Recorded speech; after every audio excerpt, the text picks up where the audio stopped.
Flood warning remains in effect until 7:45 p.m. Eastern Daylight Time this evening for northwestern POLK, SUMTER, LEVY, Citrus, Hernando, and PASCO counties.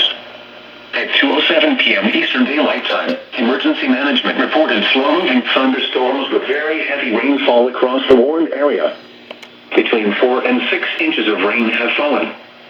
Some locations that will experience flooding include Spring Hill, Newport Richey, Zephyrhills, Brooksville, Inverness, Wildwood, Dade City, Bushnell, Homosassa Springs, Beverly Hills, Hudson, Holiday, St.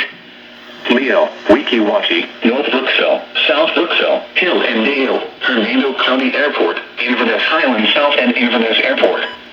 Additional rainfall amounts of 3 to 4 inches are possible in the warned area. Turn around. Don't drown when encountering flooded roads. Most flood deaths occur in vehicles.